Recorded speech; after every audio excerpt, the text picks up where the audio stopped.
আসসালামু আলাইকুম। বর্তমান সময়ে খুব সাশ্রয়ী মূল্যে কথা বলার সহজ উপায় আছে ব্রিলিয়ান্ট। ব্রিলিয়ান্টে আপনি কীভাবে টাকা রিচার্জ করবেন দেখেন। প্রথমে আপনি আপনার ব্রিলিয়ান্টে ঢুকবেন। ব্রিলিয়ান্টে ঢুকে আপনার মাই ব্যালেন্সে যাবেন। মাই ব্যালেন্সে যাওয়ার পরে আহ, আপনি অ্যাড ব্যালেন্সে যাবেন। অ্যাড ব্যালেন্সে আপনার টাকা ব্যালেন্সও দেখা যাবে, প্লাস টাকা না থাকলে টাকা এখান থেকে রিচার্জ করবেন। অ্যাড ব্যালেন্সে ঢুকে আপনি যদি কয় টাকা রিচার্জ করবেন, এখানে আপনার অ্যামাউন্টটা হচ্ছে সর্বনিম্ন 20 টাকা। 20 টাকার নিচে আপনি রিচার্জ করতে পারবেন না। 20 টাকা থেকে আপনি যত করেন 20 20 টাকা দেবেন। আমি এখানে 20 টাকা রিচার্জ করতেছি, আমি 20 টাকা দিচ্ছি। তারপর আপনি যদি বিকাশে করেন, বিকাশে আমি এখানে ডাচ বাংলা ব্যাংকে করব। আপনি ডাচ বাংলা ব্যাংক দিয়ে দেখাচ্ছি, ডাচ বাংলা ব্যাংকে করবেন। এখানে ডাচ বাংলা ব্যাংকে আপনার অ্যাকাউন্ট নাম্বার চাইবে, কার্ড নাম্বার।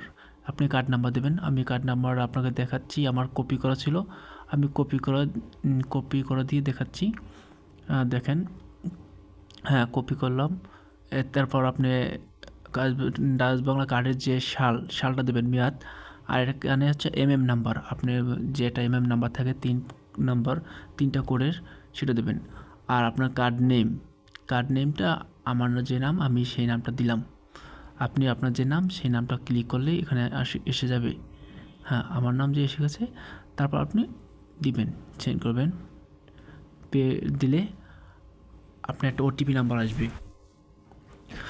আপনার যে নাম্বার দিয়ে ডাচ বাংলা অ্যাকাউন্ট খোলা সেই নাম্বারে একটা ওটিপি যাবে।